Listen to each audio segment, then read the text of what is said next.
Nuggets head coach George Karl's neck and throat cancer is treatable, and his goal is to be healthy again in time for the NBA playoffs in April. Over the course of his 22-year NBA coaching career, George Karl has faced the same opponents over and over again. But he was hoping never to have a rematch with the one he beat 5 years ago. Cancer. I'm very confident in my doctors, and I'm also very confident in that, that I'll battle this as cancer is a hell of a competitor, but I'm ready for the challenge. I'll probably have some bad days, but I'm ready for the competition. Karl won a battle with prostate cancer in 2005. This time it's in his throat, where a large lump, 2 inches in diameter, was discovered during a routine checkup in late December. It'll require 6 weeks of radiation and chemotherapy. Coach is going to have a tough time. The primary therapy for this is radiation therapy. We don't do surgery because we tend to get cure rates that are comparable to surgery, and radical neck dissection is a very complicated surgery fraught with a lot of problems. Karl has decided to stay with the team and try to help guide it to its first NBA championship. But he expects to miss a few games and practices due to pain and fatigue. In those cases, assistant Adrian Dantley will assume the role of head coach. I think I'm very blessed to have a great family and an organization that has supported me through all this, and great friends, and a great team. And I will need all of them in different ways, but I don't think I'm a guy that needs sympathy, but I do need support. It's just real life, man. And you take the basketball out of it, you take work out of it, and none of us can really be selfish and say, man, we're gonna miss George if he doesn't coach some of the games. We got to take all of that out of it and say, man, your heart just goes out to him, and his family and this whole process, and all we really can do is just pray for him. You can help, you try to help, but what you can say, sometimes you need just be quiet, just give a little hug, say we're here, we love you. Although Karl's known about his condition for more than a month now, he still hasn't quite come to terms with it. I still wake up, I have cancer. I still haven't, I wake up in the mornings and oh my God. But there's,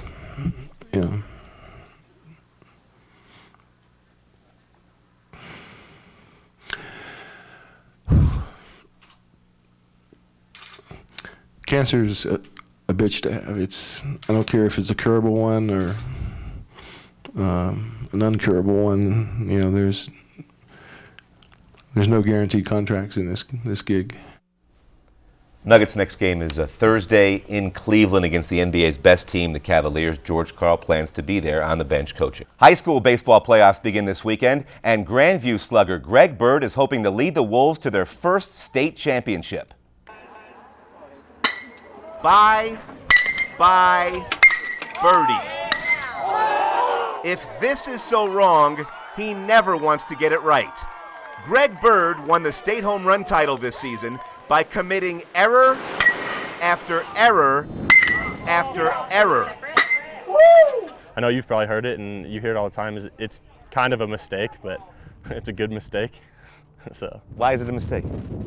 I haven't heard that. I mean, growing up, I think coaches always say, don't get under the ball, don't drop your shoulder.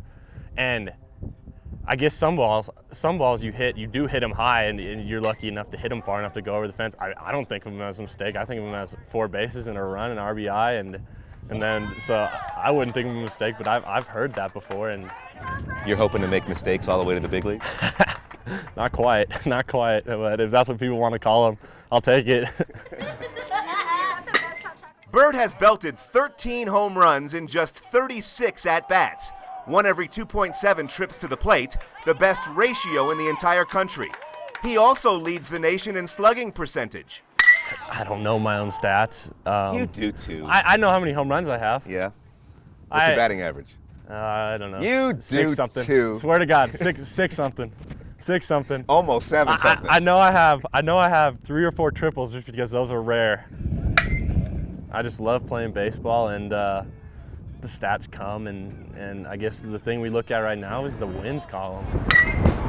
If there's one flaw in Bird's game, it's his home run trot. Kinda basic. You play it cool though, going around the bases.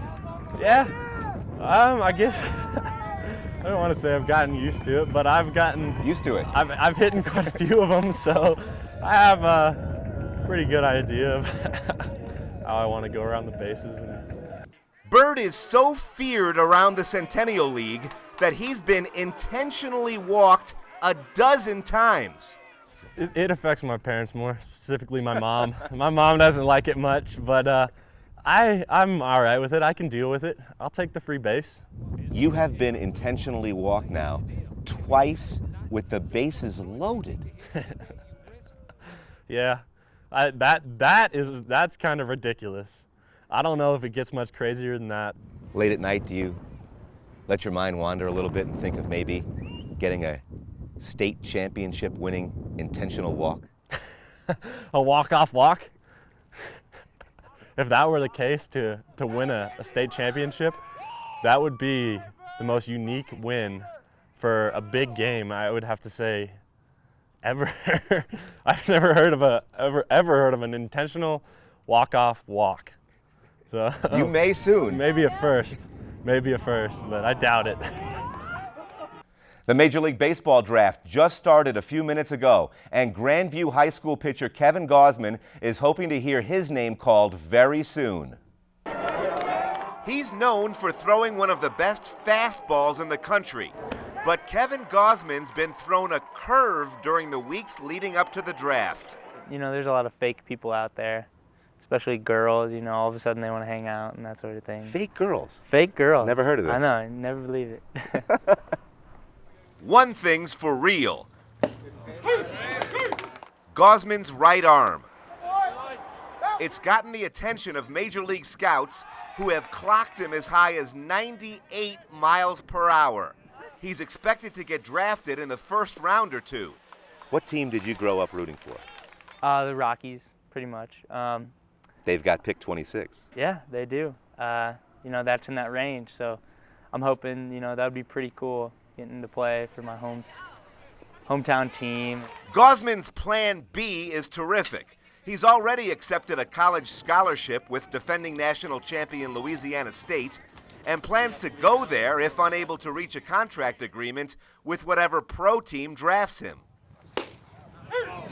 That's pretty amazing. I mean, I think right now I had my grad party and I got like $900, and you know that's so much money to me. So, you know, thinking about adding a couple of zeros to that, that's pretty crazy.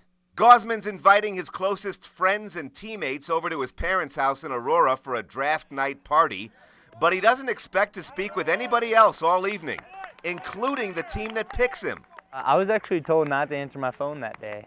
Really? I was told by my advisor to let them talk to him about numbers, and so really that day I have no clue what's going to happen. What if it's a cute girl calling? Well, then I'll answer, of course. You know. There's always exceptions. Yeah, to invite him to the party. So. Of course. If Gausman goes in the first round, he'll be the first high school pitcher out of Colorado to get picked that high since the Blue Jays selected Roy Halladay out of Arvada West in 1995. If Mr. Perfect needs a writing utensil to sign his first NFL contract, I know somebody who would be willing to loan him a pencil. She can draw the Broncos' new quarterback to a T. A pair of T's, that is. Tim Tebow is 15-year-old Castle Rock artist Jenna McCullen's favorite player and favorite subject. I was actually a real Bronco hater, I can't deny it, but until Tebow came onto the team, you know, I really couldn't stand him. Jenna likes Tebow so much because of his outstanding character. She first started drawing him while he was leading the University of Florida to a pair of national championships, and her interest increased dramatically when the Broncos drafted him. It's getting so much easier. I'm getting to the point where I'm trying to draw him without looking at a picture. Jenna was born in Chicago and raised by a family of Bears fans. That explains her Jay Cutler jersey. Draws him very well also. She's hoping to meet Tebow in person someday soon and show him some of the pictures. With Tim Tebow, I really wanted him to see it, and I'm hoping when I go to training camp that Tim can see some of my art and maybe sign it, because then it'll be worth a lot. Whether or not she gets his autograph, Jenna plans to continue turning photographs of Tebow into beautiful sketches and eventually take it to the next level. I've drawn him so much lately that it's easier and easier for me to get his face right and his eyes and everything. And with Cutler, his face is kind of weird. I mean, I don't want, no offense to Jay or anything, but his nose is really hard to capture, same with his eyes and his mouth, and he was a really hard subject to get right. Jay's been called a lot worse than weird, so he doesn't mind that at all, I'm sure.